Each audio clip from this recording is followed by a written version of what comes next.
What's going on everyone, this is Madridista Notes. Today let's start the video with reviewing the match of Real Madrid versus Club America. Let's start with the first 11 that Carlo Ancelotti picked. In goal, Andre Nunin. Back four consisted of Lucas Vazquez, Antonio Rudiger, Nacho Fernandez, Ferland Mendy. In midfield, we had Casemiro, Cruz, Modric, and in attack, Benzema, Marco Asensio, and Vinicius Jr. So we didn't start the match really well. We conceded inside the first 5 minutes. Henry Martin from Club America scored the goal. Antonio Rudiger lost his man. Henry Martin stepped away from Antonio Rudiger, received the pass really well. He received the pass to such a way that he could take his shot and pick his spot in a really clinical way. Andre Lunin had no chance. And then till the 20th of minute, it was just a little bit of slow build-up play from Real Madrid, poking and poking, looking for that chance to go level.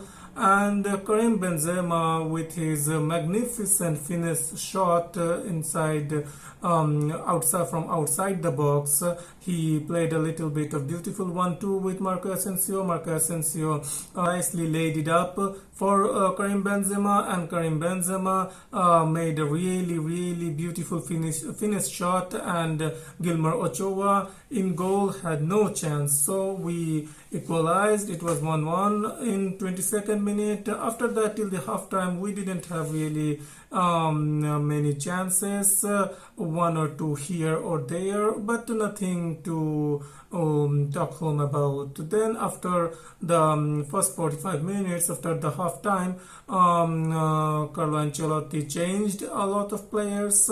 The midfield was totally changed. In came Tchouaméni, Camavinga, Valverde, Ceballos in place of Casemiro, Modric, Cruz, Marco Asensio. In came Rodrigo and Benzema in places of Vinicius and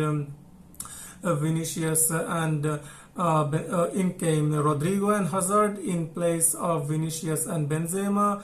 And in defense, in came Alaba in place of Ferland Mendy. In came Militao in place of Nacho. And then we started the second half with the team. And it was a really nice bit of play between there were a really nice combination play going on between our midfield, Camavinga, Tchouaméni, Ceballos, Valverde. It was really refreshing to see the kind of energy, it was really exciting to watch this midfield of Valverde, Tchouaméni, Camavinga, and Ceballos.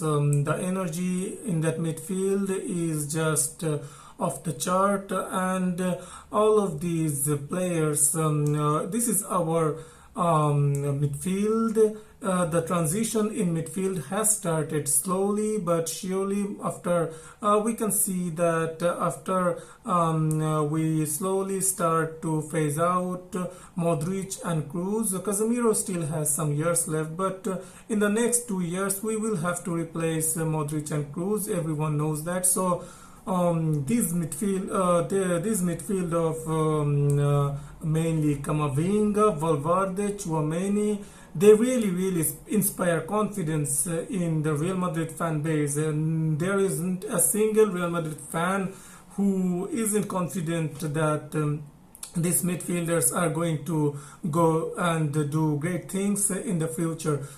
So watching them play in the preseason for the full second half was really a breath of fresh air.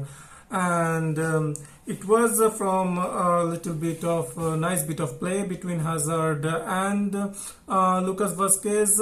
Hazard passed it to Lucas Vazquez. Lucas Vazquez received the pass, and he was looking to cut back or go for the low cross, but the Club America defender fouled him inside the box, and we got the penalty. And Hazard is really good from the penalty spot. He nicely converted the penalty, and it was 2-1. From there to the 80th minute, Real Madrid controlled the match well. We had some really nice chances. There was a header from a corner from Rudiger. I think it was in first half maybe, and there were some really nice pile driver shot from Tchouaméni. There was one shot from Ceballos.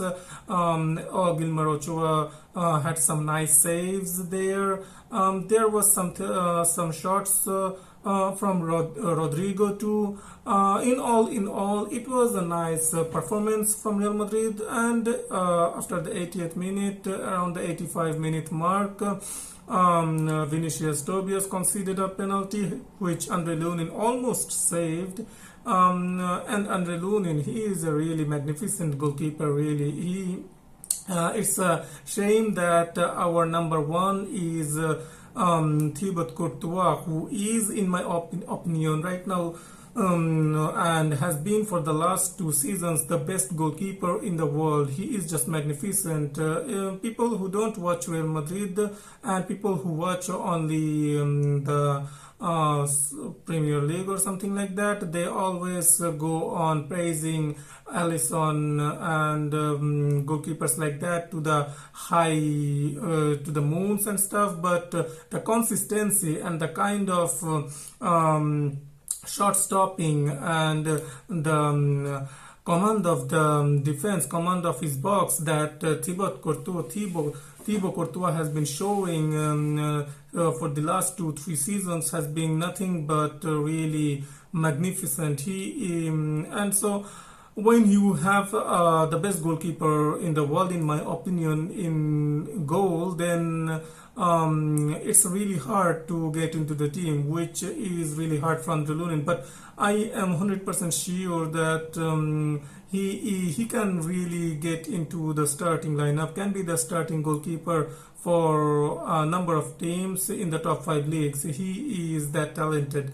And in defense, Tobias, it was I would say a nice run out for him.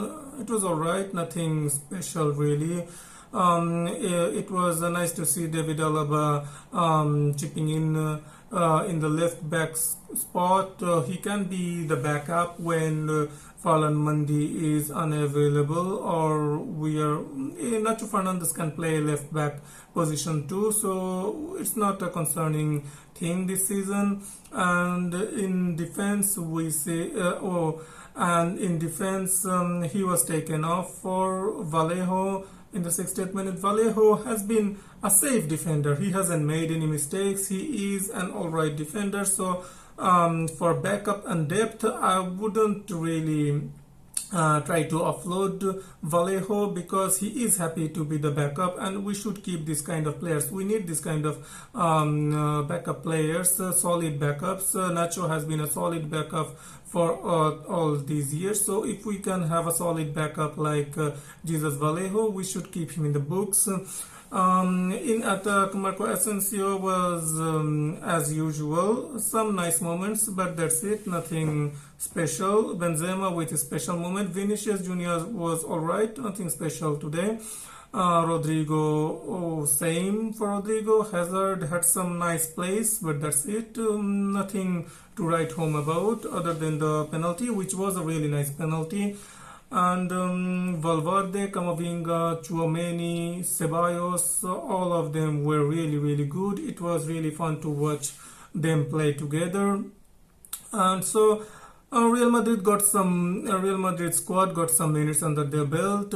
We are better physically. The intensity and intensity for the match was better than the last preseason match. So we are getting to the physical shape, and we are getting to the shape, we are getting ready for the European Super Cup match, which is supposed to be, we are supposed to have on August 10th. So I think Real Madrid is going on to schedule. Ancelotti has previously said that he will pick the players who won the Champions League for the European Super Cup, and the players who will be playing the next preseason match against Juventus will mostly play in the European Super Cup match too. So that's a nice bit of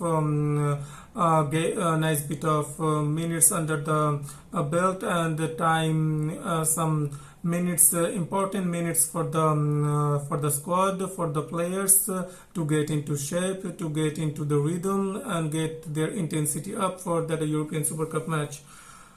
And let's move away from the match now, and let's look into the news that's circulating in the media. We had some interesting bit of news of Mayoral. It seems like he will be finishing the US tour with Real Madrid, then he will return to Madrid and then make a decision of with Getafe.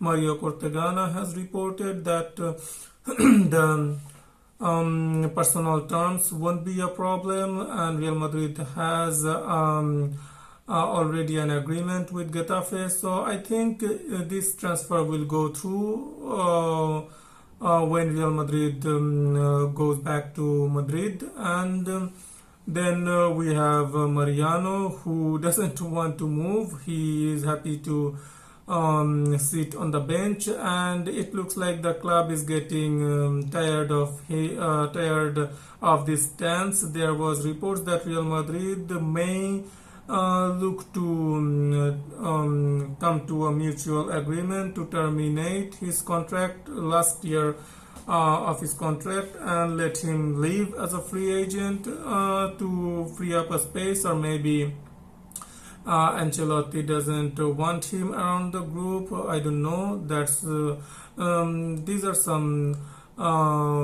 There could be something there. Maybe Real Madrid just wants to free up some spaces, let him alone for the whole season, and Ancelotti doesn't rely on him and stuff like that. And then we don't have any news on Marco Asensio. It's been silent, so I don't know. There have been reports that Real Madrid are looking for striker, a backup for Benzema or something like that, who is around 30 years old, will guarantee 10 to 12 goals per season. I don't know. It feels like guesswork, that because Real Madrid has received offers for Mayoral. Mariano might go, might stay, but Carlo Ancelotti doesn't really rely on him one bit. So it's educated guess that Real Madrid might look for backup for Benzema. And there are reports that Real Madrid is going for the 17-year-old Spanish striker from Bayer Leverkusen, Iker Bravo. But the report was he was being signed, he was being scouted for the Castilla side. It won't be a first team signing, it would be a Castilla signing. So let's see what happens in the month of August. I am hoping, and I think there will be some developments in the forward positions, because going into another season with Benzema, Vinicius, Rodrigo, Hazard, Asensio as the primary forwards lacks a little bit. In defense and in midfield, I would say we are content for now. We don't need